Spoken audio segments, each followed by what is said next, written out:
To qualify for married filing joint, the taxpayers must be legally considered married as of the last day of the tax year.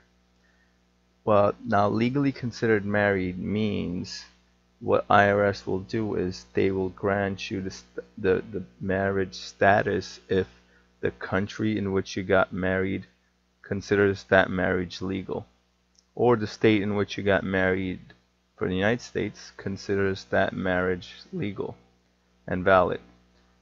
So now in 2015, after the Supreme Court decision, all states have to recognize same-sex marriages as a legal marriage as well.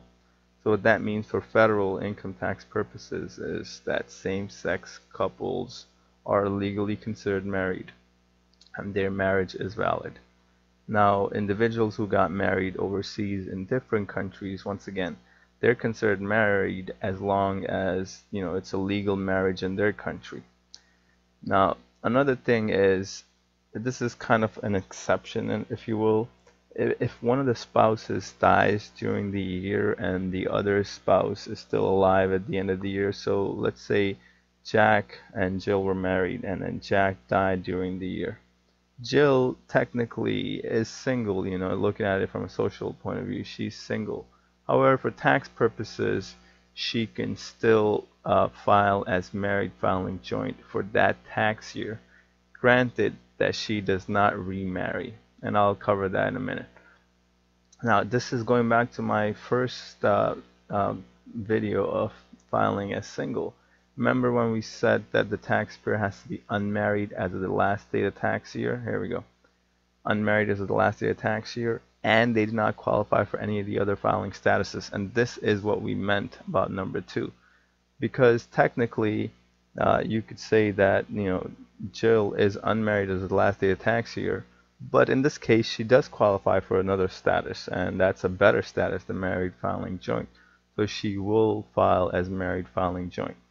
Now, the point of remarriage. So if Jill had remarried during the tax year, she can no longer file with Jack because now she will have to file with her new husband. So let's say Jill marries Ben. At the end of the tax year, if Ben and Jill are still married, they'll file their own married filing joint tax return, and then Jack, because he has passed, his estate will have to file a married filing separate tax return. You don't have to worry about that much.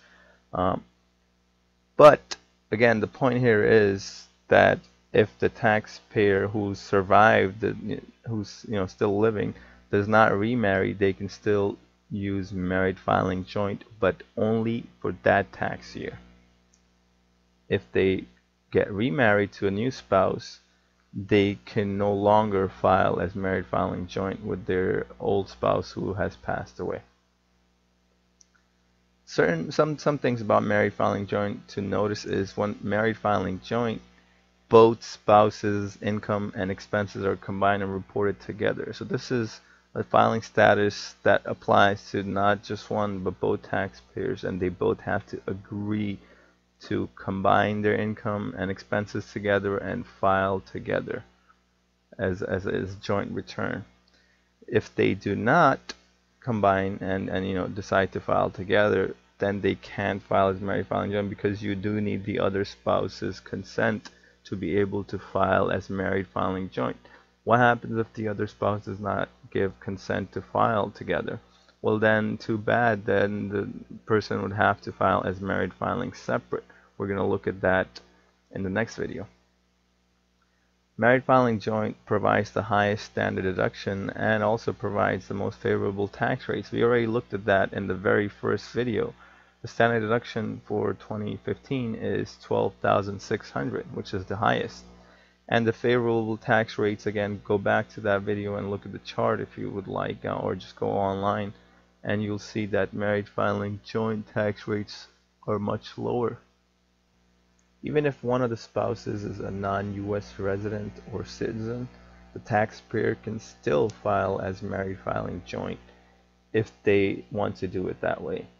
This is something that's beyond the scope of this video and in general the VITA sites. This includes taking all the worldwide income of both spouses, the one who lives in the United States and the one who does not, and then filing jointly. We're not going to go into that, but do know that this is available for taxpayers who would like to file married filing joint. And the last point, if a taxpayer is married as of the last day of the tax year, they must file either as married filing joint, married filing separate, or possibly head of household if they can qualify for that, but they have to meet certain conditions and they're very specific. We're going to cover that under head of household. The point I'm trying to make here is that if a taxpayer is married, they can't file as single, because that has happened often where taxpayers will come. This is my experience at VITA. They will come and then they'll say, I'm married but my spouse lives in a different country, they've never come to America, and I've always filed single, so I'm going to file as single. The taxpayer can't do that, so keep that in mind. It's one of the common mistakes that I've seen being made on tax returns. Taxpayer cannot file as single if they are legally married, no matter where their spouse lives.